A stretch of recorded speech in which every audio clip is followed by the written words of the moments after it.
Hi எல்லாருக்கும் வணக்கம். நம்ம 9th பாலிட்டி வந்து 3 லெசன் வந்து கம்ப்ளீட் பண்ணியாச்சு. இப்போ வந்து ரிமைனிங் இருக்கக்கூடிய 2 லெசனை வந்து பார்த்துடலாம். ஆல்ரெடி வந்து பார்ட் 1 வந்து முடிச்சாச்சு. அதை வந்து டிஸ்கிரிப்ஷனில் இருக்குது, மேலே கார்ட்லேயும் கொடுக்குறேன், செக் பண்ணிக்கோங்க. இப்போ நம்ம 4th லெசனை வந்து பார்க்கணும். சரிங்களா? அரசாங்கங்களின் வகைகள் அப்படிங்கிறது. ஃபஸ்ட்டு வந்து அறிமுகத்தை வந்து பாருங்கள். இதில் வந்து ஸ்டோரியாக கொடுத்துருப்பாங்க. இது நம்மளுக்கு வந்து இம்பார்ட்டன்ஸ் அப்படிங்கிறது கிடையாது. இந்த ஆட்சி முறைகளோட வகைகள் வந்து கொடுத்துருப்பாங்க பாருங்களேன். ஒற்றையாட்சி முறை, கூட்டாட்சி முறை, அப்புறம் வந்து இந்த நாடாளுமன்ற ஆட்சி முறை, பார்லிமெண்ட்ரி ஃபார்ம் ஆஃப் கவர்மெண்ட் அப்படின்னு வந்து சொல்லுவாங்க. அதுக்கடுத்து ஜனாதிபதி ஆட்சி முறை. சரிங்களா? இதெல்லாம் வந்து இப்படி வகை வந்து படுத்திருக்காங்க. இதை வந்து பார்த்துக்கணும். அடுத்து கவர்மெண்ட்டோட 3 முக்கிய தூண்களை பற்றி கொடுத்துருப்பாங்க. சட்டமன்றம், நிர்வாகம், நீதித்துறை அப்படிங்கிறது உங்களுக்கு தெரியும். கவர்மெண்ட்டோட 4வது தூணாக வந்து என்ன சொல்லுவாங்க அப்படின்னு சொல்லிட்டு கமெண்ட் பண்ணுங்கள். அரசு அப்படிங்கிறதுக்கு பொருள் என்ன அப்படின்னு சொல்லி கொடுத்துருப்பாங்க பாருங்கள். பொதுமக்கள் சார்ந்த பெரு நிறுவனங்கள், மதம் சார்ந்த கல்வி மற்றும் பிற குழுக்களுக்கு. அப்போது இந்த மாதிரி இருக்கக்கூடிய குழுக்களுக்கு எல்லாமே வந்து சட்டத்தை வந்து இயற்றி அதை வந்து நடைமுறைப்படுத்தக்கூடிய அதிகாரம் படைத்த ஒரு அமைப்பு தான் வந்து கவர்மெண்ட், அரசு அப்படின்ட்டு வந்து சொல்கிறாங்க. இதை வந்து பார்த்து வச்சுக்கோங்க. அடுத்து மிகவும் பழமையான அரசாங்கம் வந்து எது அப்படின்னு வந்து கீழே கொடுத்துருப்பாங்க. ஐக்கிய பேரரசில் காணப்படக்கூடிய அந்த முடியாட்சி அமைப்பு தான் வந்து மிகவும் வந்து பழமையான அரசாங்கம் அப்படின்ட்டு சொல்கிறாங்க. சரிங்களா? முடியாட்சியில் வந்து பார்த்திங்க அப்படின்னா ஒரு அரசரோ அப்படி இல்லைன்னா வந்து மகாராணியோ வந்து பார்த்திங்க அப்படின்னா அரசாங்கத்தோட தலைவராக வந்து இருப்பாங்க. சரிங்களா? இந்த ஆங்கில முடியாட்சியை பொறுத்த வரைக்கும் அரசியலமைப்புக்கு உட்பட்ட முடியாட்சி அப்படிங்கிறதும் சொல்கிறாங்க. சரிங்களா? இதனோட பொருள் என்ன அப்படின்னா, அரசின் தலைவராக வந்து இருந்தாலும் கூட அந்த சட்டம் இயற்றக்கூடிய அந்த வல்லமை அப்படிங்கிறது தேர்ந்தெடுக்கப்பட்ட நாடாளுமன்றத்துக்கிட்ட மட்டும்தான் இருக்குது அப்படிங்கிறத வந்து இங்கே சொல்கிறாங்க. நோட் பண்ணிக்கோங்க. அரசியலமைப்போட வகைகளை வந்து கொடுத்துருப்பாங்க பாருங்கள். ஒன்று வந்து பார்த்திங்க அப்படின்னா எழுதப்பட்ட அப்படி இல்லைன்னா எழுதப்படாத அரசியலமைப்பு அப்படிங்கிறது ஒன்று சொல்லலாம். இன்னொன்று நெகிழும் தன்மையுடைய, நெகிழும் தன்மையற்ற அரசியலமைப்பு அப்படிங்கிறது வந்து சொல்லலாம். இதில் எழுதப்பட்ட அரசியலமைப்பு அப்படின்னா உங்களுக்கே தெரியும். சரிங்களா? ரிட்டன் கான்ஸ்டிடியூஷன் அப்படின்னு வந்து சொல்லுவாங்க. எழுதி அஃபீஷியலாக வந்து வச்சுருப்பாங்க. எழுதப்படாத அரசியலமைப்பு அப்படின்னா வந்து எழுதியிருக்கலாம் மாட்டாங்க. சரிங்களா? அந்த காலங்காலமாக வந்து என்ன ஃபாலோ பண்ணிகிட்டு இருக்காங்களோ அதை அப்படியே வந்து ஃபாலோ பண்ணிட்டு வருவாங்க. சரிங்களா? அதுக்கடுத்து நெகிழும் தன்மையுடையது அப்படின்னா வந்து அதை ஈஸியாக வந்து திருத்தக்கூடிய விதமாக வந்து இருக்கக்கூடியது. சரிங்களா? நெகிழும் தன்மையற்ற அரசியலமைப்பு அப்படின்னா அதை வந்து திருத்தவே முடியாது அப்படிங்கிற ஒரு அரசியலமைப்பு தான் வந்து நெகிழும் தன்மையற்ற அரசியலமைப்பு அப்படின்னு சொல்லுவாங்க. நோட் பண்ணிக்கோங்க. அடுத்து வந்து பாருங்கள், ஒற்றையாட்சி முறையை பற்றி கொடுத்துருப்பாங்க. ஒற்றையாட்சி முறை அப்படிங்கிறது இறையாண்மை கொண்ட ஒரே ஒரு நிறுவனம் அப்படிங்கிறது ஒட்டுமொத்த நாட்டையுமே வந்து ஆட்சி பண்ணிகிட்டு இருக்கும். சரிங்களா? இது வந்து ரொம்ப முக்கியம், பார்த்து வச்சுக்கோங்க. மத்திய அரசு அப்படிங்கிறது அதிகாரம் மிக்கதாக இருக்கும். ஏன்னா அங்கே வந்து மாநில அரசு அப்படிங்கிற பேச்சுக்கே வந்து இடமே கிடையாது. ஏன்னா ஒரே ஒரு அரசு அப்படின்னு வந்து சொல்லிட்டாங்க. அப்போ மத்திய அரசு மட்டும்தான் வந்து இருக்கும். சரிங்களா?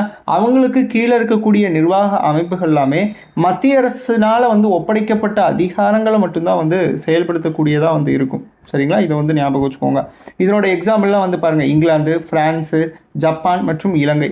இதில் குறிப்பிடப்பட்ட நாடு எல்லாமே வந்து பார்த்திங்க அப்படின்னா ஒற்றையாட்சி முறையை வந்து ஃபாலோ பண்ணக்கூடியது முக்கியமானது. அடுத்து வந்து பாருங்கள், அரசு அப்படிங்கிற சொல் இருக்கு இல்லைங்களா, அது வந்து 2 மொழியிலேருந்து வந்திருக்கும். சரிங்களா? ஒன்று வந்து பார்த்திங்க அப்படின்னா ஃப்ரெஞ்சு வார்த்தையான இந்த கவர்னர் அப்படிங்கிற சொல்லுறது. இதனோட பொருள் என்ன அப்படின்னா இயக்கு, ஆட்சி செய், வழிநடத்து, ஆள் அப்படிங்கிறதெல்லாம் வந்து பொருள். இன்னொன்று லத்தீன் வார்த்தையான குபர்னர் அப்படிங்கிறதுலேருந்து வந்திருக்கும். சரிங்களா? இது வந்து நோட் பண்ணிக்கோங்க, முக்கியமானது. அடுத்து வந்து பாருங்கள், ஒற்றையாட்சி முறையில் அனைத்து அதிகாரமும் வந்து ஒரே இடத்துல வந்து மையப்படுத்தப்பட்டிருக்கும் அப்படின்னு வந்து சொல்லியிருக்காங்க. நம்ம முன்னே வந்து பார்த்தோம், ஒரே ஒரு அரசு தான், ஒரே ஒரு இறையாண்மை பெற்ற ஒரே ஒரு நிறுவனம் தான் இருக்கும். அதனால் அதிகார பரவலாக்கம் அப்படிங்கிறது இருக்காது. ஆனால் கூட்டாட்சியில் வந்து அப்படி கிடையாது. சரிங்களா? அந்த அதிகாரம் அப்படிங்கிறது மத்திய அரசு, அப்புறம் வந்து மாநில அரசு அப்படின்னு சொல்லிட்டு அதிகாரம் அப்படிங்கிறது பகிர்ந்து வந்து வழங்கப்பட்டிருக்கும். அப்போ இந்த ஒற்றையாட்சி முறையில் வந்து அதிகார பரவலாக்கம் இருக்காதா அப்படின்னா வந்து இருக்கலாம் அப்படின்னு வந்து சொல்கிறாங்க. ஆனால் அதை வந்து நீங்கள் கூட்டாட்சின்னு சொல்லக்கூடாது அப்படிங்கிறதும் வந்து இங்கே சொல்கிறாங்க. இதை வந்து நோட் பண்ணிக்கோங்க. அடுத்து ஒற்றையாட்சி முறைகளோட நிறைகளை பற்றி கொடுத்துருப்பாங்க. சரிங்களா? இது வந்து சின்ன சின்ன நாடுகளுக்கு வந்து பொருத்தமாக இருக்கக்கூடியது. அதிகாரம் மற்றும் பொறுப்புகளுக்கு இடையில் மோதல்கள் வந்து இருப்பது கிடையாது அப்படின்ட்டு வந்து சொல்கிறாங்க. ஏன்னா மத்திய அரசு, மாநில அரசு அப்படின்னு இருந்தால் மட்டும்தான் எனக்கு இந்த அதிகாரம் கொடுங்க, உங்களுக்கு இந்த அதிகாரம் அப்படின்லாம் சொல்லிட்டு என்ன பண்ணுவாங்க, அடிச்சுப்பாங்க. ஆனால் அதிகாரம் ஒரே இடத்துல வந்து இருக்கிறதுனால இந்த அதிகாரம், பொறுப்பு, இந்த இதுக்கு வந்து பார்த்திங்க அப்படின்னா மோதல் அப்படிங்கிறது இருக்காது. சரிங்களா? ஒற்றையாட்சி முறையில் வந்து உடனடியாக முடிவெடுத்து துரிதமாக வந்து செயல்பட முடியும் அப்படின்னு சொல்கிறாங்க. ஏன்னா வந்து இப்போ கூட்டாட்சியில் ஒரு சில சட்டம்லாம் வந்து நடைமுறைக்கு வரத்துக்கு மத்திய அரசும் ஒத்துக்கணும், மாநில அரசும் வந்து ஒத்துக்கணும். சரிங்களா? ஆனால் இந்த ஒற்றையாட்சி முறையில் அந்த மாதிரி ப்ராப்ளம் வந்து வராது. சரிங்களா? ஒற்றையாட்சியில் வந்து பார்த்திங்க அப்படின்னா குறைந்த செலவுடையதாக வந்து இருக்கும். அரசியலமைப்பு திருத்தமும் வந்து பார்த்திங்க அப்படின்னா எளிதாக வந்து மேற்கொள்ளலாம்.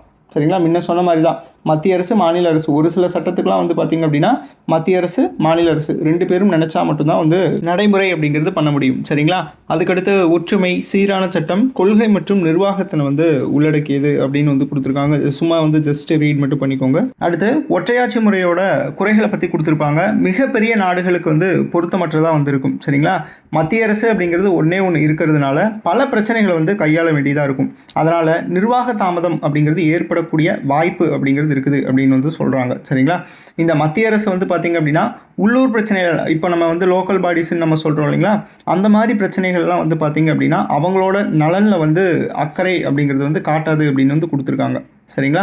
அதுக்கடுத்து அதிகமான அதிகாரம் அப்படிங்கிறது ஒரே இடத்துல அந்த மையப்படுத்தப்பட்ட அந்த மத்திய அரசில் குவிக்கப்படுறதுனால சர்வாதிகாரத்துக்கு வந்து வழிவகுக்கக்கூடியதாக வந்து அமையும் அப்படின்னு வந்து சொல்கிறாங்க. முக்கியம். அடுத்து வந்து பாருங்கள், நம்மளோட இந்திய அரசியலமைப்பு சட்டத்தில் ஒற்றையாட்சி முறையோட அம்சங்களை பற்றி கொடுத்துருப்பாங்க. சரிங்களா. இப்போது நேஷ்னல் எமர்ஜென்சி போடுறாங்க அப்படின்னா ஒட்டுமொத்த மாநிலத்தோட கண்ட்ரோல் எல்லாமே வந்து பார்த்திங்க அப்படின்னா சென்ட்ரலைசேஷன் வந்து ஆகிடும். சரிங்களா. மத்திய அரசுக்கிட்ட வந்து போயிடும். ஓகேங்களா. அப்போ இது வந்து என்னன்னு சொல்லிடலாம், ஒற்றையாட்சின்னு சொல்லலாமா? அதை தான் வந்து இங்கே கொடுத்துருக்காங்க. பலமான மத்திய அரசு, மாநில அரசின் மீது மத்திய அரசோட ஆளுமை.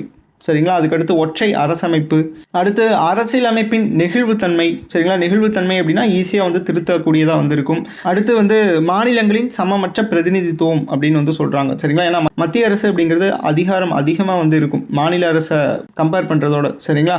அதுக்கடுத்து அவசரகால ஏற்பாடுகள், அப்புறம் வந்து ஒற்றை குடியுரிமை. சரிங்களா. ஒற்றை குடியுரிமைனா தெரியும் இல்லையா உங்களுக்கு, ஒட்டுமொத்த இந்தியாவுக்கே வந்து பார்த்திங்க அப்படின்னா ஒரே குடியுரிமை அப்படிங்கிறது தான் இருக்கும். நம்ம யூஎஸ்ஏல இருக்க மாதிரி 2 குடியுரிமை அப்படிங்கிறது கிடையாது. சரிங்களா. ஒட்டுமொத்த நாட்டுக்கு ஒரு குடியுரிமை, வசிக்கக்கூடிய மாநிலத்துக்குன்னு தனி குடியுரிமை அப்படிங்கிறது கிடையாது. ஓகேங்களா.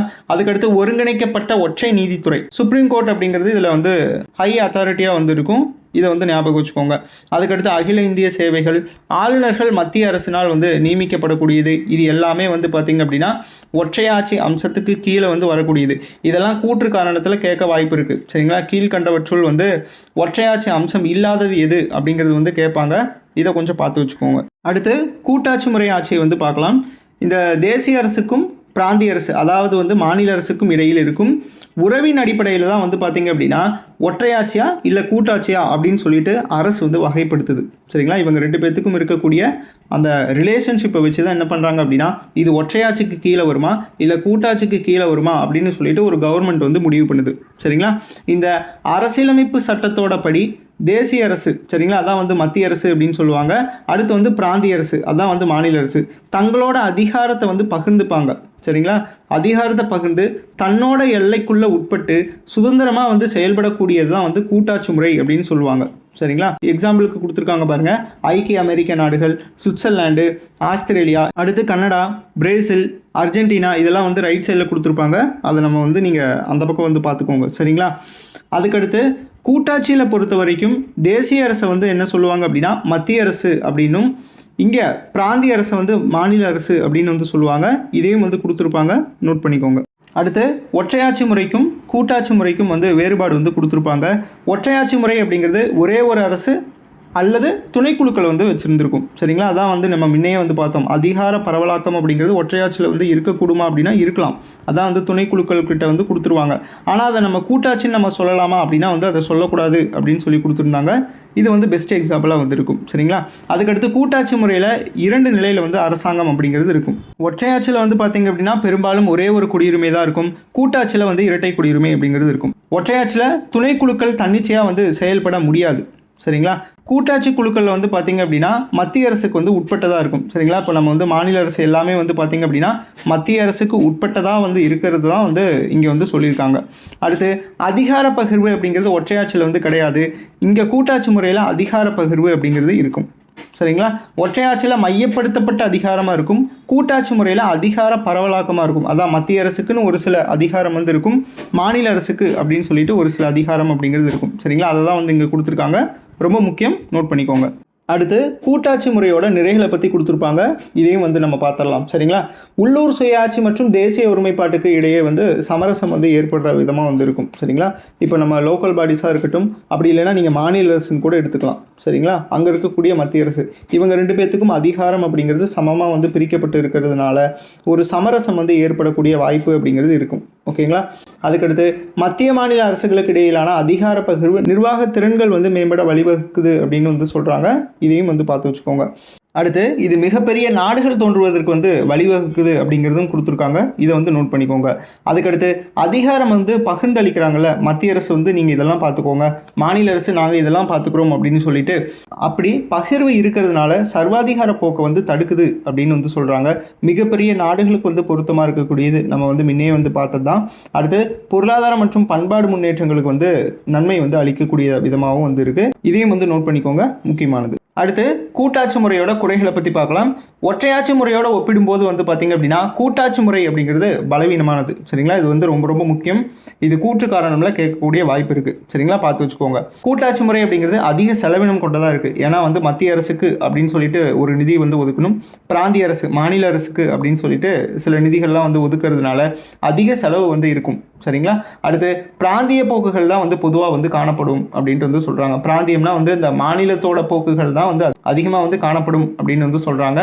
மத்திய அரசுக்கும் மாநில அரசுக்கும் வந்து பார்த்திங்க அப்படின்னா ஒரு நிர்வாக சமநிலை அப்படிங்கிறது குறைபாடாக வந்திருக்கும். ரைட்டுங்களா. தேசிய ஒருமைப்பாட்டிற்கே வந்து அச்சுறுத்தல் விதமாக வந்து இருக்குது எது இந்த கூட்டாட்சி முறை அப்படிங்கிறது. இது ரொம்ப ரொம்ப முக்கியம், நோட் பண்ணிக்கோங்க. அதிகார பகிர்வு மத்திய அரசுக்கும் மாநில அரசுக்கும் வந்து பிரித்து கொடுக்கும்போது அந்த இடத்துல முரண்பாடு அப்படிங்கிறது ஏற்படும் அப்படின்னு வந்து சொல்கிறாங்க. அதுக்கடுத்து இது இரட்டை குடியுரிமைக்கு வந்து பார்த்திங்க அப்படின்னா வழிவகுக்கக்கூடியதாக இருக்குது. சரிங்களா, கூட்டாட்சி முறை அப்படிங்கிறது. அடுத்து காலத்தோட தேவைக்கு ஏற்ப வந்து மாற்றி அமைக்க முடியாத அரசியலமைப்பாக வந்து இருக்குது. சரிங்களா, ஏன்னா இது ஒரு திடமான அரசியலமைப்பு அப்படின்னு சொல்கிறாங்க இந்த கூட்டாட்சி முறையில். ஓகேங்களா. அடுத்து வெளியுறவு கொள்கையில் சில நேரம் மாநில அரசுகள் வந்து தடையை வந்து ஏற்படுத்துது அப்படிங்கிறதும் வந்து குறையாக வந்து சொல்கிறாங்க, நோட் பண்ணிக்கோங்க. அடுத்து நம்மளோட இந்திய அரசியலமைப்பில் கூட்டாட்சி முறையோட அம்சங்களை பற்றி கொடுத்துருக்காங்க. ஃபர்ஸ்ட் வந்து பாருங்கள், இரட்டை அரசாங்கம் அப்படிங்கிறது, அதான் சென்ட்ரல் கவர்மெண்ட்டு ஸ்டேட் கவர்மெண்ட் அப்படிங்கிறது இருக்கும். அதுக்கடுத்து எழுதப்பட்ட அரசியலமைப்பு. இந்த ரிட்டன் கான்ஸ்டிடியூஷன் அப்படிங்கிறது மத்திய அரசுக்கு தனியாகவோ மாநில அரசுக்கு தனியாகவோலாம் கிடையாது, ஒரே ஒரு இதுதான். சரிங்களா, எழுதப்பட்ட அரசியலமைப்பு அப்படிங்கிறது ரெண்டு பேத்துக்கும் வந்து பொதுவானது. அதுக்கடுத்து அதிகாரம் அப்படிங்கிறது பகிர்வு வந்து முன்னே வந்து பார்த்தோம், இதையும் வந்து பார்த்து வச்சுக்கோங்க. அரசியலமைப்பின் உயர் அதிகாரம் இது ஒன்று. அடுத்து நாட்டின் உச்சபட்ச சட்டமாக வந்து அரசியலமைப்பு சட்டம் தான் வந்து விளங்குது. மத்திய அரசு மாநில அரசு இவங்க ரெண்டு பேருமே வந்து சட்டங்கள்லாம் வந்து எழுதுறாங்க இல்லையா, சட்டம் வந்து எழுதுறாங்க, விதிகள் வந்து எழுதுறாங்க. இதெல்லாம் வந்து பார்த்திங்க அப்படின்னா அரசியலமைப்பு சட்ட விதிகளுக்கு உட்பட்டதாக வந்து அமைஞ்சிருக்கணும் அப்படிங்கிறத பார்க்கணும். சரிங்களா. அடுத்து நெகிழும் தன்மையற்ற அரசியலமைப்பு அப்படிங்கிறது. நெகிழும் தன்மையற்ற அரசியலமைப்பு அப்படின்னா என்ன அப்படின்னா, இப்போ ஒரு அமெண்ட்மெண்ட் வந்து கொண்டு வர போகிறாங்க, ஒரு சட்ட திருத்தம் வந்து கொண்டு வர போகிறாங்க அப்படின்னா, இப்போ ஒரு மத்திய அரசு மட்டும் நினச்சா அதை வந்து கொண்டு வர முடியாது, மாநில அரசும் சேர்ந்து என்ன பண்ணணும் அப்படின்னா அதுக்கு ஆதரவு தெரிவித்தா மட்டும்தான் அதுக்கு வந்து சட்ட திருத்தம் அப்படிங்கிறது கொண்டு வர முடியும். சரிங்களா, அதை தான் வந்து இங்கே என்ன சொல்கிறாங்க அப்படின்னா நெகிழும் தன்மையற்ற அரசியலமைப்பு, ஈஸியாக வந்து திருத்திட முடியாது அப்படிங்கிறத இங்கே குறிப்பிட்றாங்க. ஓகேவா. அதுக்கடுத்து சுதந்திரமான நீதித்துறை. அடுத்து இரண்டு அவையாட்சி, அங்கே வந்து மத்திய அரசு, இங்கே வந்து மாநில அரசு, இது வந்து நம்மளுக்கு தெரிஞ்சது தான். சரிங்களா. அடுத்து நாடாளுமன்ற ஆட்சி முறையை பற்றி பார்க்கலாம். இந்த நவீன மக்களாட்சி முறையை வந்து ரெண்டு வகையாக பிரிக்கிறாங்க. நாடாளுமன்ற ஆட்சி முறை, இன்னொன்று அதிபர் மக்களாட்சி முறை. அதான் நாடாளுமன்ற ஆட்சி முறைனா பார்லிமெண்ட்ரி ஃபார்ம் ஆஃப் கவர்மெண்ட் அப்படின்னு வந்து பிரிப்பாங்க. சரிங்களா, இதை வந்து ரெண்டு வகையாக வந்து பிரிக்கிறாங்க. நிர்வாகம் அப்புறம் வந்து சட்டமன்றம், இந்த ரெண்டு அமைப்புக்கு இடையே இருக்கக்கூடிய தொடர்போட தன்மையை வச்சு என்ன பண்ணுறாங்க அப்படின்னா இது நாடாளுமன்ற ஆட்சி முறையா இல்லை அதிபர் மக்களாட்சி முறையா அப்படின்னு சொல்லி பிரிப்பாங்க. சரிங்களா. இந்த நாடாளுமன்ற ஆட்சி முறையில் சட்டமன்றத்தில் இருக்கக்கூடிய கொள்கைகள் அப்புறம் வந்து செயல்கள், இது ரெண்டுத்துக்கும் வந்து பார்த்திங்க அப்படின்னா நிர்வாகத்துறை வந்து பொறுப்பேற்குது அப்படின்னு வந்து சொல்கிறாங்க. ஓகேங்களா. நாடாளுமன்ற ஆட்சி முறை அப்படிங்கிறது அமைச்சரவை அரசாங்கம் அப்படிங்கிற பெயரில் அழைக்கப்படுது, பொறுப்பு அரசாங்கம் அப்படிங்கிற பெயர்லையும் அழைக்கப்படுது, வெஸ்ட்மினிஸ்டர் அரசாங்கம் மாதிரி அப்படின்னு சொல்லி அழைக்கப்படுது. சரிங்களா, இது வந்து ரொம்ப முக்கியம், ப்ரீவியஸ் இயர் கொஸ்டினில் கேட்டிருக்காங்க. அப்போது இந்த வகையான ஆட்சி முறை வந்து பார்த்திங்க அப்படின்னா பிரிட்டன், ஜப்பான், கனடா, இந்தியா இந்த நாடுகள்லாம் வந்து காணப்படுது. சரிங்களா. இப்போ நம்ம வந்து நாடாளுமன்ற ஆட்சி முறை வந்து வச்சுருக்கோம் இல்லையா, அது எந்த நாட்டிலேருந்து எடுத்தாங்க அப்படின்னு சொல்லிட்டு கமெண்ட் பண்ணுங்கள். அடுத்து இந்த பாக்ஸ் கண்டென்ட் அப்படிங்கிறது ரொம்ப முக்கியம். சரிங்களா, ஏன்னா ப்ரீவியஸ் இயர் கொஸ்டினில் வந்து கேட்டிருக்காங்க அதிக டைமு, இதை வந்து பார்த்துக்கோங்க. லெஃப்ட் சைடு வந்து பார்த்திங்க அப்படின்னா நாட்டோட பேரும், ரைட் சைடு வந்து பார்த்திங்க அப்படின்னா அவங்களோட நாடாளுமன்றத்தோட பெயர்களை பற்றி கொடுத்துருப்பாங்க. இஸ்ரேல் வந்து நெசட் அப்படின்னு வந்து சொல்லுவாங்க, இதில் வந்து கெனசெட் அப்படின்னு வந்து இருக்கும், நெசட்டுன்னு நீங்கள் ஞாபகம் வச்சுக்கோங்க. சரிங்களா. அதுக்கடுத்து ஜெர்மனியில் வந்து பார்த்திங்க அப்படின்னா பண்டஸ்டாக் அப்படின்னு வந்து சொல்லுவாங்க, டென்மார்க்கில் ஃபோக்டிங் அப்படின்னு வந்து சொல்லுவாங்க, நார்வேல ஸ்டார்டிங் அப்படின்னு சொல்லுவாங்க. இந்த இடத்துல நார் ஸ்டார் அப்படின்னு வந்து ஞாபகம் வச்சுக்கோங்க. ஐக்கிய அமெரிக்க நாடுகளில் காங்கிரஸ் அப்படின்னு சொல்லுவாங்க. ஓகேங்களா. அதுக்கடுத்து ஜப்பானில் வந்து டயட் அப்படின்னு சொல்லுவாங்க, பிரிட்டனில் பார்லிமெண்ட் அப்படின்னு சொல்லுவாங்க. சரிங்களா, ஞாபகம் வச்சுக்கோங்க.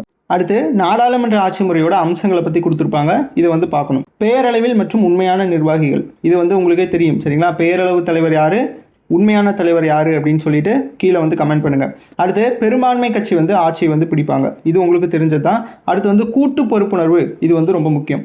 என்ன அப்படின்னா, இப்போ பிரதமர் வந்து பதவி விலகிறாரு அப்படின்னா ஒட்டுமொத்த அமைச்சரவையும் வந்து பதவி விலகணும். இதை தான் வந்து இது ஒரு எக்ஸாம்பிள் தான், சரிங்களா? கூட்டு பொறுப்புணர்வுக்கு இது ஒரு எக்ஸாம்பிள்.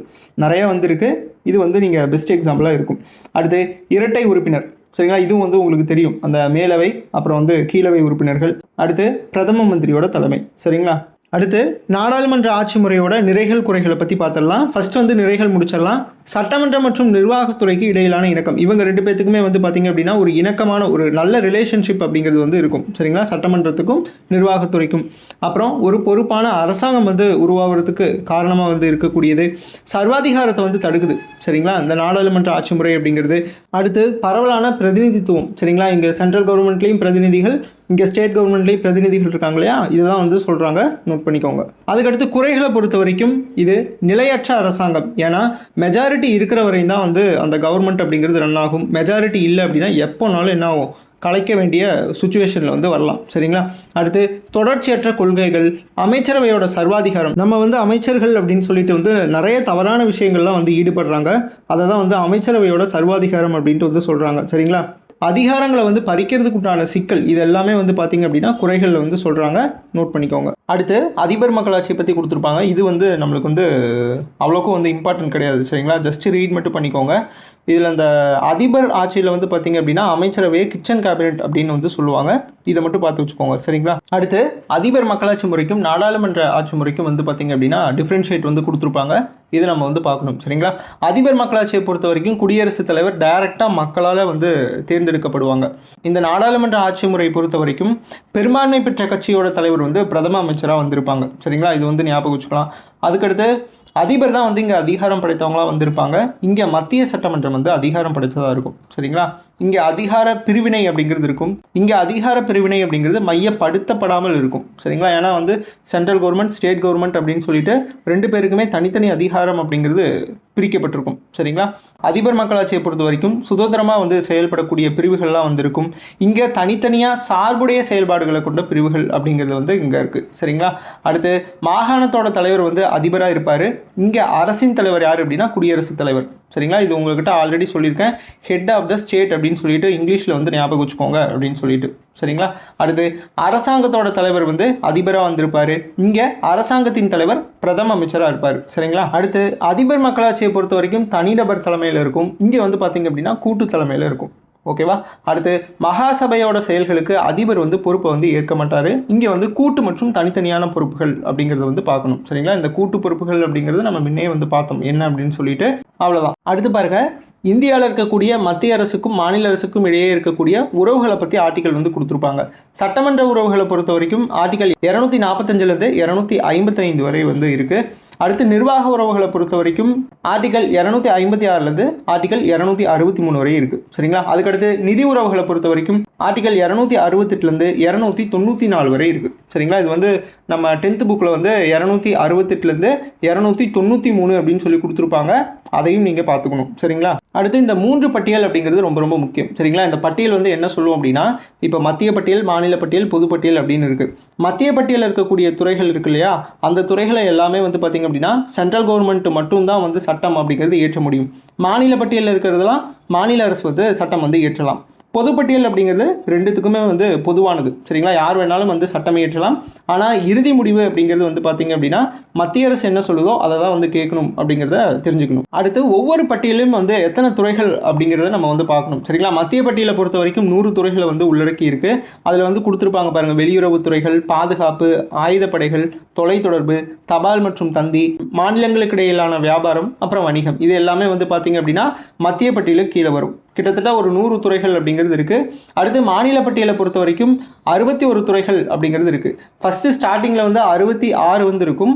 அதில் இருக்கக்கூடிய 5 துறைகளை தூக்கி என்ன பண்ணியிருப்பாங்க அப்படின்னா பொதுப்பட்டியலில் கொண்டு போய் வச்சுருப்பாங்க, சரிங்களா? இன்றைக்கு வரையும் வந்து நீட் பிரச்சனை போயிட்டுருக்கு அப்படின்னா அதுதான் வந்து காரணம். ஏன்னா கல்வி அப்படிங்கிறது எதில் இருக்குது, பொதுப்பட்டியலில் இருக்குது, சரிங்களா? இப்போ பொதுப்பட்டியலில் இருக்கிறதுனால மத்திய அரசு சொல்கிறது தான் வந்து நம்ம வந்து கேட்டாகணும். அதனால தான் வந்து இப்போ வரையும் பிரச்சனை போய்கிட்டு இருக்குது அப்படிங்கிறது தெரிஞ்சுக்கணும். இதில் உங்களுக்கு என்ன கொஸ்டின் அப்படின்னா, இந்த 5 துறைகளை வந்து மாற்றி அமைச்சாங்க இல்லையா, அது எந்த அமெண்ட்மெண்ட் எந்த இயரில் வந்து பண்ணாங்க அப்படின்னு சொல்லிட்டு கமெண்ட் பண்ணுங்கள், சரிங்களா? சரி பாருங்கள், மாநில பட்டியலை பொறுத்த வரைக்கும் 61 துறைகள் அப்படிங்கிறது இருக்குது. மாநிலத்தோட பொது ஒழுங்கு, காவல்துறை, நீதித்துறை நிர்வாகம், சிறைத்துறை, உள்ளாட்சி அமைப்புகள், விவசாயம், இதெல்லாமே வந்து மாநில பட்டியலுக்குள்ள வரும். அடுத்து பொதுப்பட்டியலில் 52 துறை வந்து இருக்கும். குற்றவியல் மற்றும் சிவில் நடைமுறைகள், அடுத்து திருமணம் மற்றும் விவாகரத்து, பொருளாதார மற்றும் சிறப்பு திட்டமிடல், செய்தித்தாள், புத்தகங்கள் மற்றும் அச்சகங்கள், மக்கள் தொகை கட்டுப்பாடு, இதெல்லாமே வந்து பார்த்தீங்க அப்படின்னா பொதுப்பட்டியலில் வரும். ஞாபகம் வச்சுக்கோங்க. அடுத்து வந்து பாருங்க, மொத்த தேசிய மகிழ்ச்சி அப்படின்னு சொல்லுவாங்க. கிராஸ் நேஷனல் ஹாப்பினஸ், GNH அப்படின்னு சொல்லுவாங்க. இது வந்து ஞாபகம் வச்சுக்கணும், சரிங்களா? ஏன்னா இது வந்து அந்த ஃபுல் ஃபார்மில் வந்து கேட்பாங்க. ஓகேவா? இப்போது இந்த மொத்த தேசிய மகிழ்ச்சி அப்படிங்கிறது இப்போ வந்து வளர்ந்துட்டு இருக்கிறது தத்துவம் அப்படின்ட்டு சொல்கிறாங்க. இது ஒரு குறிப்பிட்ட நாட்டில் இருக்கக்கூடிய மொத்த மகிழ்ச்சியை வந்து குறிக்கக்கூடிய ஒரு குறியீடாக வந்திருக்கு, சரிங்களா? இது பூட்டான் அரசு அமைப்பில் வந்து இடம்பெற்றிருக்குது. இந்த கருத்து நம்ம வந்து எப்போ நடைமுறைப்படுத்தணும் அப்படின்னா ஜூலை 18, 2008 நடைமுறை அப்படிங்கிறது படுத்தியிருப்போம், சரிங்களா?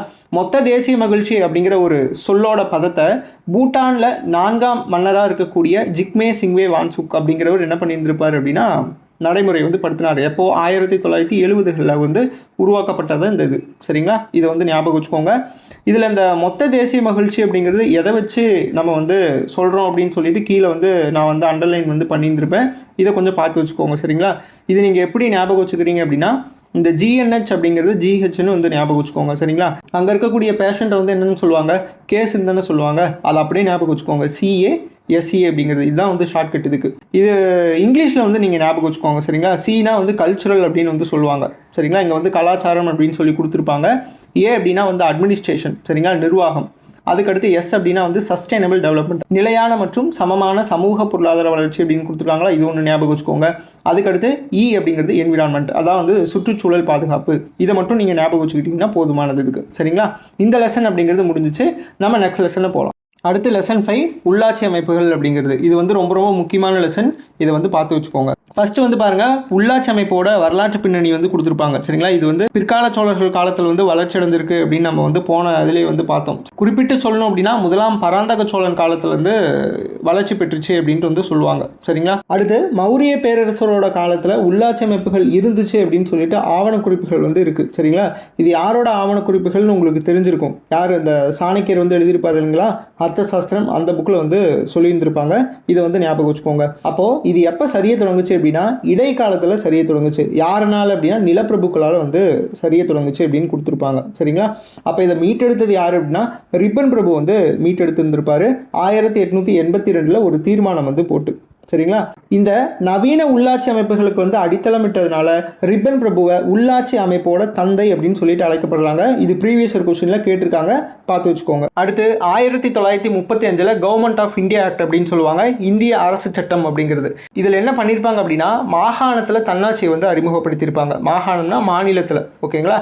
இந்த சட்டம் அப்படிங்கிறது 1937 தான் வந்து நடைமுறைக்கு வந்துச்சு. இதை வந்து நோட் பண்ணிக்கணும். கூற்று காரணம்ல ஆல்ரெடி கேட்டிருக்காங்க, பார்த்து வச்சுக்கோங்க. யார் வந்து ஆட்சி பிடிச்சாங்க அப்படின்னா காங்கிரஸ் கட்சி வந்து ஆட்சி பிடிப்பாங்க. எல்லா மாகாணத்திலையும் பார்த்தீங்க அப்படின்னா ஊரக வளர்ச்சிக்கு சிறப்பு கவனம் வந்து செலுத்தப்பட்டுச்சு அப்படின்ட்டு வந்து சொல்கிறாங்க, ஓகேவா? பஞ்சாயத்து ராஜ் அப்படிங்கிற ஒரு அமைப்பு கிராமத்தில் இருந்து நகரங்களுக்கு வந்து கட்டமைக்கப்படணும் அப்படின்னு சொல்லிட்டு காந்தியடிகள் வந்து சொல்லியிருந்திருக்காரு. இதுவும் ப்ரீவியஸ் இயர் கொஸ்டினில் கேட்டிருக்காங்க, பார்த்து வச்சுக்கோங்க. அடுத்து ரிப்பன் பிரபுவை பற்றி ஒன்று கொடுத்துருப்பாங்க. 1882 நம்ம வந்து ஆல்ரெடி பார்த்தோம். உள்ளாட்சி அமைப்பை வந்து அறிமுகம் வந்து படுத்தினார். அறிமுகம் அப்படின்னா வந்து புத்துயிர் வந்து ஊட்டினார் அப்படின்னு சொல்லிட்டு ஒரு தீர்மானத்தின் மூலிமா. அதை தான் வந்து இங்கேயும் கொடுத்துருக்காங்க. அப்போது அந்த தீர்மானம் கொண்டு வந்தது மூலிமா இங்கே இருக்கக்கூடிய இந்தியர்களுக்கு எல்லாத்துக்குமே சுதந்திரத்தோட சுவையை வந்து அறிமுகப்படுத்தினது யார் அப்படின்னா ரிப்பன் பிரபு தான். இதை வந்து ஞாபகம் வச்சுக்கணும். அடுத்து இந்தியாவில் நிர்வாகத்தை தாராளமயமாக்கணும் அப்படின்னு சொல்லிட்டு சில நடவடிக்கையை வந்து ரிப்பன் வந்து மேற்கொண்டார் அப்படின்னு கொடுத்துருக்காங்க. நிர்வாகத்தை வந்து பரவலாக்கம் பண்ணணும் அப்படிங்கிறதுக்காக உள்ளாட்சி அமைப்பு அப்படிங்கிறத வந்து முறைப்படுத்தினார் அப்படிங்கிறத பார்க்கணும். அடுத்து இந்தியா விடுதலைக்கு பின்னாடி உள்ளாட்சி அமைப்புகளை வந்து எப்படி ஏற்படுத்தினாங்க அப்படின்னு சொல்லி கொடுத்துருப்பாங்க. உள்ளாட்சி அமைப்பு அப்படிங்கிற ஒரு கருத்து 1957 1986 இந்த காலகட்டத்தில் ஒரு 4 முக்கிய குழுக்களை வந்து உருவாக்கியிருப்பாங்க, சரிங்களா? உருவாக்கி அவங்களோட முயற்சினால் நடைமுறைப்படுத்தப்பட்டது தான் இந்த உள்ளாட்சி அமைப்புகள் அப்படிங்கிறத நம்ம தெரிஞ்சுக்கணும். இதில் கொடுத்துருப்பாங்க பாருங்க, சமூக அபிவிருத்தி திட்டம் 1952, தேசிய நீட்டிப்பு சேவை 1953. இது எல்லாமே வந்து பார்த்தீங்க அப்படின்னா 1957 பஞ்சாயத்து ராஜ் சட்டத்துக்கு அடிப்படையாக வந்து திகழ்ந்தது. இது ப்ரீவியஸ் இயர் கொஸ்டினில் கேட்டிருக்காங்க, பார்த்து வச்சுக்கோங்க. அடுத்து இந்த பாக்ஸ் கண்டென்ட் வந்து பாருங்கள். உள்ளாட்சி அமைப்பை வந்து நடைமுறைப்படுத்துறதுல இருக்கக்கூடிய சிக்கல்களை வந்து நீக்கிறதுக்கு 1882 அவர் வந்து தீர்மானம் வந்து கொண்டு வந்தார் இல்லையா? அது வந்து அகற்ற வந்து முயற்சி பண்ணுச்சு அப்படின்னு வந்து சொல்கிறாங்க. கிராமப்புறத்துலையாக இருக்கட்டும் நகரப்புறத்துலையாக இருக்கட்டும் அங்கே இருக்கக்கூடிய அமைப்புகளுக்கெல்லாம் தேர்ந்தெடுக்கப்பட்ட மக்களுக்கு வந்து அதிக அதிகாரம் வந்து உள்ளாட்சி நிர்வாக உரிமை வந்து வழங்கும் அப்படிங்கிற விதமாக ரிப்பன் பிரபு வந்து தொடர்ச்சியாக பல சட்டங்களை வந்து ஏற்படுத்தினார் அப்படின்னு கொடுத்துருக்காங்க. அதனால தான் அவரை வந்து உள்ளாட்சி அமைப்புகளின் தந்தைன்னு கூட சொல்கிறாங்க. சரிங்களா, இது நம்ம ஆல்ரெடி பார்த்தது தான். அடுத்து 73 மற்றும் 74வது அரசமைப்பு திருத்த சட்டத்தை பற்றி கொடுத்துருப்பாங்க. இது 1992 வந்து வந்திருக்கும். சரிங்களா, இதனோட சிறப்பம்சத்தை வந்து பார்க்கலாம். ஊராட்சியும் நகராட்சியும் உள்ளாட்சி அமைப்பு நிறுவனங்களாக வந்து செயல்படக்கூடிய அமைப்பாக வந்து இருந்துச்சு. இதை வந்து ஞாபகம் வச்சுக்கணும். ரெண்டாவது வந்து பாருங்க, குடியரசு அமைப்பின் அடிப்படை அலகுகள். இப்போ வாக்காளர்கள்லாம் இருக்காங்க இல்லையா, 18 வயது யார் யாரெல்லாம் நிரம்பி இருக்காங்களோ அவங்க வந்து ரெஜிஸ்டர் அப்படிங்கிறது பண்ணியிருந்திருப்பாங்க. அந்த அதிகாரப்பூர்வமாக ரெஜிஸ்டர் பண்ணப்பட்ட வாக்காளர்களை வச்சு கிராம சபைகள் அப்படிங்கிறது கிராமத்திலையும் பகுதி குழுக்கள் அப்படிங்கிறது நகராட்சிகளும் வந்து உருவாக்குனாங்க அப்படிங்கிறது கொடுத்துருக்காங்க. அடுத்து கிராமத்துக்கு இடையில காணப்படக்கூடிய வட்டாரம், வட்டம், மண்டலம், மாவட்ட அளவில் காணப்படக்கூடிய ஊராட்சிகள் 3 அடுக்கு முறையில் வந்து செயல்பட்டு இருக்கு. சப்போஸ் ஒரு மாநிலத்தில் 2 மில்லியனுக்கு குறைவாக மக்கள் தொகை இருந்துச்சு அப்படின்னா பஞ்சாயத்து வந்து அவங்க 2 அடுக்கு முறையில் வந்து ஃபாலோ பண்ணுவாங்க. அதை வந்து 2 டயர் சிஸ்டம், 3 டயர் சிஸ்டம் அப்படின்னு வந்து சொல்லுவாங்க. நேரடி தேர்தல் மூலிமா அனைத்து இடங்களையும் வந்து நிரப்பப்பட்டுச்சு அப்படின்னு சொல்றாங்க. எல்லா அளவு நிலையிலையும் பார்த்தீங்க அப்படின்னா பஞ்சாயத்து தலைவர்களுக்கான இடங்களில் பட்டியலினத்தவர், பழங்குடியினர் இவங்க எல்லாத்துக்குமே மக்கள் தொகை விகிதாச்சார அடிப்படையில் இடஒதுக்கீடு அப்படிங்கிறது கொடுக்கப்பட்டுச்சு. ரிசர்வேஷன் அப்படின்னு சொல்லுவாங்க இல்லையா, இதுலேயும் வந்து கொடுக்கப்பட்டிருக்கு அப்படிங்கிறாங்க.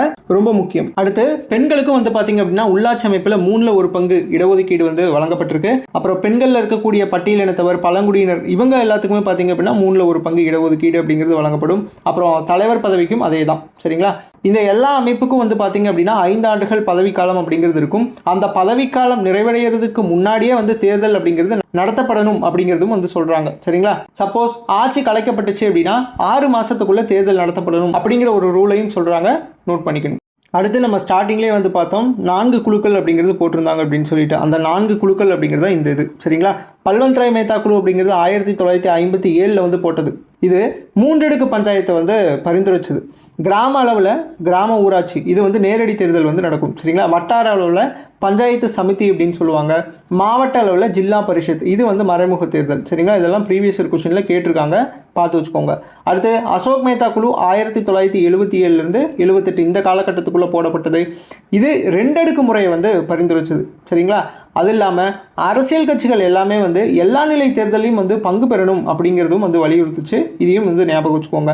அதுக்கடுத்து ஜிவிகே ராவ் குழு 1985 இவங்க என்ன சொல்கிறாங்க அப்படின்னா திட்டக்குழுவால் நியமிக்கப்படுறது வேரற்ற பொருட்கள், கிராஸ் வித்தவுட் ரூட்ஸ் அப்படின்னு வந்து சொல்கிறாங்க. திட்டக்குழு அப்படின்னா பிளானிங் கமிஷன் அப்படிங்கிறது உங்களுக்கு தெரியும். சரிங்களா, அடுத்து எல்எம் சிங்வி குழு 1986 போடப்பட்டது. இவங்க தான் 73 மற்றும் 74வது அரசமைப்பு திருத்த சட்டத்தை கொண்டு வரதுக்கு முக்கிய காரணமாக வந்து இருந்திருப்பாங்க. 1992 ஞாபகம் வச்சுக்கோங்க. அடுத்து 1994 தமிழ்நாடு பஞ்சாயத்து ராஜ் சட்டத்தோட சிறப்பம்சத்தை பற்றி கொடுத்துருப்பாங்க. இதை வந்து பார்க்கணும். 3 அடுக்கு அமைப்பை வந்து அமைக்கணும். கிராம சபையை வந்து முக்கியமாக வந்து அமைக்கணும்.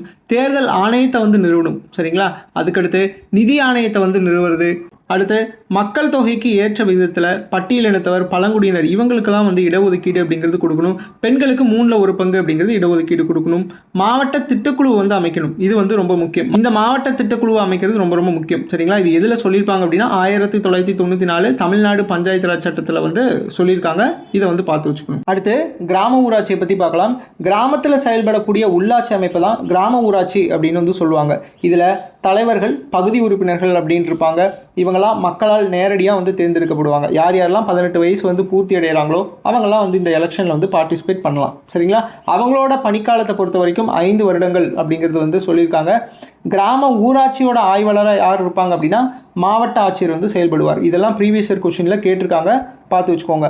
500க்கும் மேற்பட்ட மக்கள் தொகை வந்து ஒரு கிராமத்தில் வந்து இருக்குது அப்படின்னா அதை வந்து கிராம ஊராட்சியாக வந்து உருவாக்குறாங்க. இப்படி தான் வந்து கிராம ஊராட்சி அப்படிங்கிறது உருவாகுது அப்படிங்கிறத நம்மளுக்கு தெரிஞ்சுக்கணும். கிராம ஊராட்சி என்னென்னலாம் வந்து செயல்படும் அப்படின்னு சொல்லிட்டு கீழே கொடுத்துருப்பாங்க பாருங்கள். குடிநீர் வழங்குறது, தெருவிளக்கை வந்து பராமரிக்கிறது, சாலைகளை பராமரிக்கிறது, கிராம நூலகங்களை வந்து பராமரிக்கிறது, சிறிய பாலத்தை வந்து பராமரிக்கிறது, வீட்டு மனைகளுக்கு வந்து அனுமதி அளிக்கிறது, வடிகால் அமைப்புகளை வந்து பராமரிக்கிறது, தொகுப்பு வீடை வந்து கட்டி கொடுக்கறது, தெருக்களை வந்து சுத்தம் செய்கிறது, இடுகாடுகளை வந்து பராமரிக்கிறது, பொது கழிப்பிடத்தை வந்து பராமரிக்கிறது, இது எல்லாமே வந்து சொல்லியிருந்திருப்பாங்க. இதை வந்து ஞாபகம் வச்சுக்கோங்க. அடுத்து இந்த கிராம ஊராட்சியில் விருப்ப பணிகளை பற்றி கொடுத்துருப்பாங்க. 1994 நடைமுறைக்கு வந்த தமிழ்நாடு உள்ளாட்சி அமைப்புகள் சட்டம் இருக்கு இல்லையா, அது மூலியமாக வந்து செயல்படுத்துகிறாங்க. சரிங்களா? கிராமத்தில் இருக்கக்கூடிய தெருவிளக்கை வந்து பராமரிக்கிறது, சந்தைகளையும் திருவிழாக்களையும் வந்து நடத்துறது, மரங்களை வந்து நடுறது, விளையாட்டு மைதானத்தை வந்து பராமரிக்கிறது, வண்டியை நிறுத்தப்படக்கூடிய இடங்கள், இறைச்சி கூடங்கள், கால்நடைகள் கொட்டகை, இது எல்லாமே வந்து பராமரிக்கிறது, பொருட்காட்சிகள் நடைபெறும் இடங்களை வந்து கட்டுப்படுத்துறது, இது எல்லாமே வந்து பார்த்திங்க அப்படின்னா விருப்ப பணிகள். மேலே சொன்னது கட்டாயம் வந்து பண்ணி ஆகணும், கீழே இருக்கிறது விருப்ப பணிகள் தான். சரிங்களா? இதை தான் சும்மா வந்து ரீட் மட்டும் பண்ணிக்கோங்க, போதுமானது. அடுத்து ஒரு ரொம்ப முக்கியமான பாயிண்ட்டு, வருவாயை பொறுத்த வரைக்கும் 3 அடுக்கு அமைப்பு இருக்கு இல்லையா, அதில் கிராம ஊராட்சி மட்டும்தான் வரி விதிக்கக்கூடிய அதிகாரத்தை வந்து பெற்றிருக்குது. இது வந்து ரொம்ப முக்கியம், பார்த்து வச்சுக்கோங்க. அடுத்து இந்த பாக்ஸ் கண்டென்ட் வந்து பாருங்கள், ரொம்ப முக்கியமானது. காஞ்சிபுரம் மாவட்டத்தில் இருக்கக்கூடிய உத்திரமேரூர் கல்வெட்டு, இந்த கல்வெட்டு அப்படிங்கிறது ரொம்ப ரொம்ப முக்கியமானது. ஏன் அப்படின்னா இந்த கல்வெட்டை வச்சு தான் நம்ம வந்து நீண்ட காலமாக வந்து உள்ளாட்சி அமைப்பு நம்மளோட தமிழ்நாட்டில் இருக்குது அப்படின்னு வந்து சொல்கிறாங்க. சரிங்களா? கீழே பாருங்கள், ஆண்டுகள் வந்து கொடுத்துருப்பாங்க. 10th century அப்புறம் வந்து 11th century, இந்த 2 இதில் வந்து பார்த்திங்க அப்படின்னா சோழர்களோட ஆட்சி காலத்தில் இந்த முறை வந்து உச்சநிலையை அடைஞ்சிச்சு அப்படின்னு சொல்கிறாங்க. குறிப்பிட்டு சொல்லணும் அப்படின்னா முதலாம் பராந்தக சோழன் நம்ம வந்து சொல்லலாம். சரிங்களா? அங்கே இருக்கக்கூடிய கிராம சபை உறுப்பினர்கள் எல்லாமே குடவோலை முறையில் வந்து தேர்ந்தெடுக்கப்பட்டாங்க. இது ஒரு ரகசிய தேர்தல் முறை அப்படிங்கிறது சொல்கிறாங்க. சரிங்களா? சோழர்களோட வீழ்ச்சிக்கு பிறகு கிராம தன்னாட்சி வந்து சரிய தொடங்குச்சு. அதுக்கடுத்து நிலப்பிரபுக்கள் வந்து வர ஆரம்பித்தாங்க. அவங்க நிர்வாகத்தில் வந்து பார்த்திங்க அப்படின்னா கொஞ்சம் சீர்திருத்தம் வந்து கொண்டு வந்தாங்க. அதனால் இந்த உள்ளாட்சி அமைப்பு அப்படிங்கிறது சரிய தொடங்குச்சு அப்படின்ட்டு சொல்கிறாங்க. அடுத்து சுதந்திர இந்தியாவில் ஜனநாயக பரவலாக்கத்தோட முதல் சட்டம் வந்து கொடுத்துருப்பாங்க. 1950 மദ്രാஸ் கிராம பஞ்சாயத்து சட்டம் வந்து இயற்றப்பட்டுச்சு. இது வந்து ப்ரீவியஸ் இயர் கொஸ்டினில் கேட்டிருக்காங்க, பார்த்து வச்சுக்கோங்க.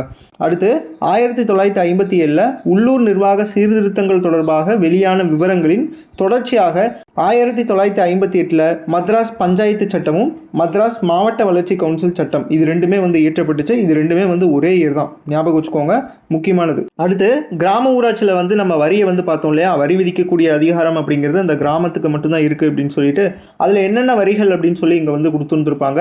சொத்து வரி, தொழில் வரி, வீட்டு வரி, குடிநீர் இணைப்புக்கான கட்டணம், நிலவரி, கடைகள் மீது விதிக்கப்படும் வரிகள், இது எல்லாமே வந்து நோட் பண்ணி வச்சுக்கோங்க. இது சும்மா ஜஸ்ட் ரீட் மட்டும் போதும், அவ்வளோக்கும் வந்து முக்கியம் கிடையாது. அடுத்து கிராம சபை கூட்டங்கள் அப்படிங்கிறது முக்கியம், ப்ரீவியஸ் இயர் கொஸ்டினில் கேட்டிருக்காங்க. சரிங்களா?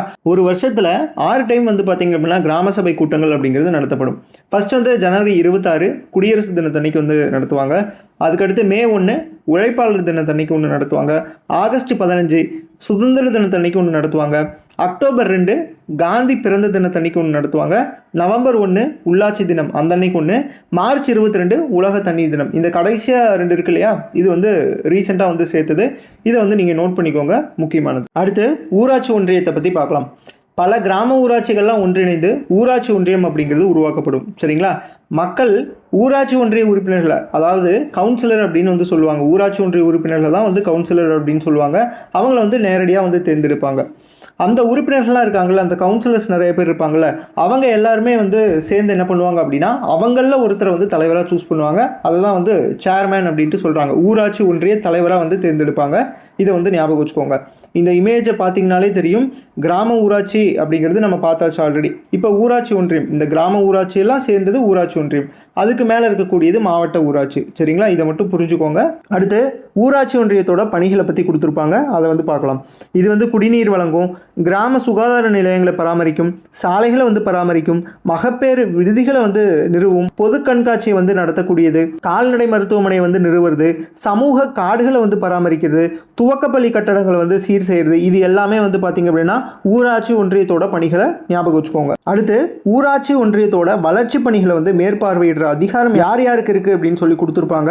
மாவட்ட ஆட்சியருக்கு இருக்குது, திட்ட அலுவலருக்கு இருக்குது, அப்புறம் சம்பந்தப்பட்ட வட்டார வளர்ச்சி அலுவலருக்கு வந்து இருக்குது. இவங்க எல்லாமே வந்து பார்த்திங்க அப்படின்னா ஊராட்சி ஒன்றியத்தோட வளர்ச்சி பணிகளை வந்து மேற்பார்வையிடக்கூடிய அதிகாரம் பெற்றவர்கள் அப்படிங்கிறது கொடுத்துருக்காங்க, பார்த்து வச்சுக்கோங்க. அடுத்து மாவட்ட ஊராட்சியை வந்து பார்க்கலாம். ஒவ்வொரு மாவட்டத்திலையும் வந்து பார்த்திங்க அப்படின்னா ஒரு மாவட்ட ஊராட்சி அப்படிங்கிறது அமைக்கப்படணும். அந்த மாவட்ட ஊராட்சி அமைக்கணும் அப்படின்னா கிட்டத்தட்ட ஒரு 50,000 மக்கள் தொகை வந்து இருந்தாங்க அப்படின்னா அந்த இடத்துல மாவட்ட ஊராட்சி அப்படிங்கிறது அமைக்கலாம். ஊராட்சி ஒன்றியத்தில் வந்து கவுன்சிலர் எப்படி வந்து நேரடியாக வந்து தேர்ந்தெடுப்பாங்களோ அதே மாதிரி இங்கே மாவட்ட ஊராட்சியிலேயே வந்து பார்த்திங்க அப்படின்னா பகுதி உறுப்பினர்கள் அப்படிங்கிறது இருப்பாங்க. சரிங்களா? மக்கள் வந்து நேரடியாக வந்து தேர்ந்தெடுப்பாங்க. இதை வந்து ஞாபகம் வச்சுக்கோங்க. இந்த உறுப்பினர்கள்லாம் வந்து சேர்ந்து தங்களில் வந்து ஒருத்தரை வந்து தலைவராக தேர்ந்தெடுப்பாங்க. இதனோட பதவி காலம் வந்து பார்த்திங்க அப்படின்னா 5 ஆண்டுகள். சரிங்களா? மாவட்ட ஊராட்சியோட பணிகளை பொறுத்த வரைக்கும் கிராம ஊராட்சி அப்புறம் ஊராட்சி ஒன்றியம் இந்த ரெண்டுத்தோட வளர்ச்சி திட்டங்களை குறித்து வந்து கவர்மெண்ட்டுக்கு தெரிவிக்கக்கூடியது யார் அப்படின்னா மாவட்ட ஊராட்சி தான். சரிங்களா, இதை ஞாபகம் வச்சுக்கோங்க. மாவட்ட திட்ட ஆணையத்தோட பணிகளை வந்து மேற்பார்வையிடுற அதிகாரம் யாருக்கு இருக்குது அப்படின்னா மாவட்ட ஊராட்சிகளுக்கு வந்து இருக்குது. இதை வந்து நோட் பண்ணிக்கணும், முக்கியமானது. அடுத்து நகர்ப்புற உள்ளாட்சியை வந்து பார்த்துட்டோம் அப்படின்னா ஓரளவுக்கு இந்த லெசன் வந்து கம்ப்ளீட் பண்ணிடலாம். பேரூராட்சி, நகராட்சி, மாநகராட்சி இந்த மூணையும் வந்து பார்த்துடலாம். அதுக்கு முன்னாடி இந்த பாக்ஸ் கண்டென்ட்டை மட்டும் முடிச்சிடலாம். காந்தியின் கிராம சுயராஜ்யம் அப்படிங்கிறதுல ஒரே ஒரு பாயிண்ட் மட்டும் பார்த்துக்குங்க. இந்தியாவின் ஆன்மா கிராமங்களில் வந்து வாழுது அப்படின்னு சொன்னது யார் அப்படின்னா காந்தியடிகள். மீதி எல்லாமே வந்து கதையாக தான் கொடுத்துருப்பாங்க. சரிங்களா, இவர் என்ன சொல்லியிருந்திருப்பார் அப்படின்னா எல்லாருமே வந்து சுயசார்புடையதாக இருக்கணும், வாழ்வாதாரத்துக்கு நம்மளுக்கு என்னென்ன தேவையோ நம்மளே வந்து மேக்ஸிமம் வந்து தயாரித்து நம்மளே வந்து பயன்படுத்தணும் அப்படிங்கிற மாதிரி சொல்லியிருந்திருப்பாரு. இது சும்மா ஜஸ்ட் ரீட் மட்டும் பண்ணி பாருங்க, அவ்வளோக்கும் முக்கியம் கிடையாது. அடுத்து பேரூராட்சி அப்படின்னு என்னென்னு பார்க்கலாம். 10,000க்கு மேலே வந்து அதிகமாக மக்கள் தொகை வந்து ஒரு பகுதியில் வந்து வாழ்கிறாங்க அப்படின்னா அதை வந்து பேரூராட்சி அப்படின்னு சொல்லி அழைப்பாங்க. சரிங்களா, பேரூராட்சி தலைவரும் அப்புறம் வந்து உறுப்பினர்களும் வந்து பார்த்திங்க அப்படின்னா மக்களால் நேரடியாக வந்து தேர்ந்தெடுக்கப்படுறாங்க. இவங்களோட பதவிக்காலம் வந்து பார்த்திங்க அப்படின்னா 5 ஆண்டுகள். பேரூராட்சியின் நிர்வாகத்தினை மேற்கொள்ள ஒரு செயல் அலுவலர் வந்து நியமிக்கப்படுகிறார். இந்த இதை வந்து நல்லா பார்த்துக்கோங்க, முக்கியமானது. பேரூராட்சியில் யார் வந்திருப்பா, நகராட்சியில் யார் இருப்பா, மாநகராட்சிக்கு யார் இருப்பாங்க அப்படின்னு சொல்லிட்டு பார்த்துக்கணும். சரிங்களா, அடுத்து நகராட்சி அப்படின்னா 1,00,000க்கு வந்து அதிகமான மக்கள் தொகை வந்து இருந்துச்சு அப்படின்னா அங்கே வந்து நகராட்சி அப்படின்னு வந்து சொல்லுவாங்க. அங்கே வந்து நகரசபை தலைவர் மற்றும் பகுதி உறுப்பினர்கள் வந்து இருப்பாங்க. அதான் பகுதி உறுப்பினர்கள் அப்படின்னா கவுன்சிலர் அப்படின்னு சொல்லுவாங்க. இவங்களாம் வந்து பார்த்திங்க அப்படின்னா மக்களால் நேரடியாக வந்து தேர்ந்தெடுக்கப்படுறாங்க. அவங்களோட பதவி காலம் வந்து பார்த்திங்க அப்படின்னா 5 ஆண்டுகள் தான். இந்த நகராட்சி நிர்வாகம் செய்கிறதுக்கு ஒரு நகராட்சி ஆணையர், ஒரு முனிசிபல் கமிஷனர் அப்படின்னு ஒருத்தவங்க இருப்பாங்க. சரிங்களா, அவங்கள அரசால் வந்து நியமிக்கப்படுறாங்க. இது ரொம்ப ரொம்ப முக்கியம். சரிங்களா, இதை நல்லா நோட் பண்ணிக்கோங்க. ஒரு கவர்மெண்ட் வந்து நியமிக்குது. அடுத்து மாநகராட்சி அப்படின்னா 10 லட்சம் அதுக்கு மேலே இருந்துச்சு அப்படின்னா மாநகராட்சி அப்படின்னு சொல்லுவாங்க. மாநகராட்சியோட தலைவர் வந்து மேயர் அப்படின்னு சொல்லி அழைக்கப்படுவாங்க. மேயருக்கும் பிற உறுப்பினர்களுக்கும் பதவிக்காலம் அப்படிங்கிறது 5 ஆண்டுகள் தான். இந்த மாநகராட்சிக்கு மாநகராட்சி ஆணையர் அப்படிங்கிறவங்க நிர்வாக அலுவலராக வந்திருப்பாங்க. சரிங்களா, நல்லா நோட் பண்ணிக்கோங்க. நிர்வாக அலுவலர்னு கேட்டாங்க அப்படின்னா மாநகராட்சி ஆணையர். சரிங்களா, மாநகராட்சியோட தலைவர்னு கேட்டாங்க அப்படின்னா மேயர் வந்து நம்ம சொல்லணும். ப்ரீவியஸ் கொஸ்டினில் கேட்டிருக்காங்க, பார்த்து வச்சுக்கோங்க. அடுத்து இந்த பாக்ஸ் கண்டென்ட் வந்து பாருங்கள். மாநகராட்சியோட லிஸ்ட் வந்து கொடுத்துருப்பாங்க. சரிங்களா, இது அப்டேட்டடான லிஸ்ட்டு கிடையாது. நம்ம அப்டேட்டடான லிஸ்ட்டை வந்து நம்ம தனியாக பார்க்கலாம். 25 கிட்ட வந்து இருக்குது. சரிங்களா, இதில் சும்மா ஜஸ்ட் ரீட் மட்டும் பண்ணிக்கோங்க. அடுத்து நம்ம அங்கே மாநகராட்சியில் கண்டினியூ பண்ணலாம். இந்திய ஆட்சிப்பணி IAS அப்படிங்கிற ஒரு அதிகாரி ஒருத்தவங்க மாநகராட்சி ஆணையராக வந்து நியமிக்கப்படுவாங்க. மாநகராட்சியோட தலைவர்னு கேட்டாங்க அப்படின்னா மேயர்னு நம்ம பார்த்தோம். மாநகராட்சியோட ஆணையர்னு கேட்டாங்க அப்படின்னா இந்திய ஆட்சிப்பணியில் இருக்கக்கூடிய IAS அதிகாரி அப்படின்னு சொல்லுவாங்கள்ல, அவங்க தான். மாநகராட்சி சபையில் கொண்டு வரக்கூடிய எல்லா தீர்மானமும் வந்து பார்த்திங்க அப்படின்னா இவரால் தான் வந்து செயல்படுத்தப்படுது.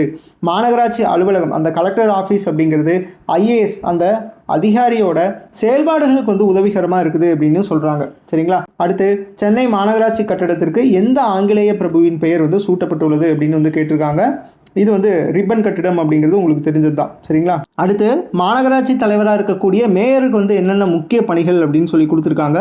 இதை வந்து பார்த்துடலாம். அரசுக்கும் மாநகராட்சி உறுப்பினர்களுக்கும் இடையே ஒரு இணைப்பு பாலமாக வந்து மேயர் அப்படிங்கிறவர் செயல்படுறார். ஒரு கவர்மெண்ட்டுக்கும் இங்கே இருக்கக்கூடிய மாநகராட்சி உறுப்பினர்களுக்கும் இடையே ஒரு பாலமாக செயல்படக்கூடியவங்க யாருன்னு கேட்டாங்க அப்படின்னா யார்? மேயர் அப்படிங்கிறது நீங்கள் சொல்லணும். சரிங்களா, அடுத்து மாநகராட்சி குழு கூட்டங்களுக்கு வந்து தலைமை தாங்கிறது யார் அப்படின்னா மேயர் தான் தலைமை தாங்கிறாங்க. வெளிநாட்டு பிரமுகர்களை வந்து வரவேற்று உபசரிக்கிறது யார் அப்படின்னா மேயர் தான். இது வந்து ரொம்ப முக்கியம், பார்த்து வச்சுக்கோங்க. அதுக்கடுத்து பிற நகர்ப்புற பஞ்சாயத்துகள் அப்படின்னு கொடுத்துருப்பாங்க. இது சும்மா வந்து ஜஸ்ட் மட்டும் ரீட் பண்ணிக்கோங்க, இது வந்து முக்கியம் கிடையாது. அடுத்து தமிழ்நாட்டில் உள்ளாட்சி அமைப்புக்கான தேர்தலை பற்றி கொடுத்துருப்பாங்க. உள்ளாட்சி அமைப்புக்கான தேர்தல் அப்படிங்கிறது பொது தேர்தலை போலத்தான் நடத்தப்படும். சரிங்களா, யார் வந்து நடத்துவாங்க அப்படின்னா மாநில தேர்தல் ஆணையம் அப்படிங்கிறது நடத்தும். ஓகேங்களா, அடுத்து வாக்காளர் பட்டியலை பகுதி வாரியாக வந்து தயாரிக்கப்படும்.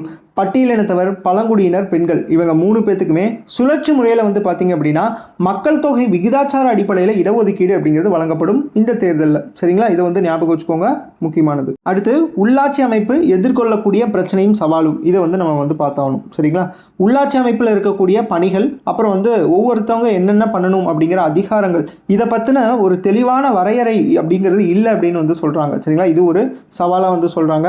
அதுக்கடுத்து நிதி ஒதுக்கீடு மற்றும் தேவைகளோட மதிப்பீடு வந்து இது ரெண்டுமே வந்து ஒத்து போகிறதில்ல அப்படிங்கிறது சொல்கிறாங்க.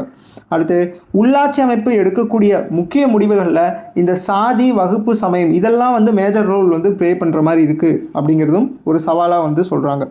அடுத்து மக்களாட்சியில் இருக்கக்கூடிய அடிப்படை நிலையில் இருக்கக்கூடிய அலுவலர்கள் இருக்காங்க இல்லையா, அப்புறம் தேர்ந்தெடுக்கப்பட்ட உறுப்பினர்கள்லாம் நிறைய பேர் இருப்பாங்கள்ல, அவங்க எல்லாமே வந்து ஒரு பொறுப்பற்ற நிலையில் இருக்கிறனால இதுவும் ஒரு சவாலாக வந்து சொல்கிறாங்க. நோட் பண்ணிக்கோங்க. அடுத்து இந்த பாக்ஸ் கண்டென்ட் வந்து பாருங்கள், பெரியாரை பற்றி கொடுத்துருப்பாங்க. 1917 ஈரோடு நகராட்சி தலைவராக வந்து இருந்திருப்பார். சரிங்களா? அப்போது அவர் பதவி வகிக்கும் போது ஈரோடு நகராட்சி மக்களுக்கு வந்து முறையான ஒரு குடிநீர் வசதி, அப்புறம் வந்து சுகாதார வசதியெல்லாம் வந்து ஏற்படுத்தி கொடுத்தாங்க அப்படின்னு வந்து சொல்கிறாங்க. அடுத்து 1919 குழாய் மூலம் குடிநீர் விநியோகம் அப்படிங்கிற முறையை வந்து ஃபஸ்ட்டு கொண்டு வந்தது யார் அப்படின்னா பெரியார் தான். இதை வந்து நோட் பண்ணிக்கோங்க, முக்கியமானது. 9th அப்படிங்கிறது ஓவராலாக முடிஞ்சிருச்சு. நம்ம அடுத்து வந்து 10th வந்து சந்திப்போம். நன்றி.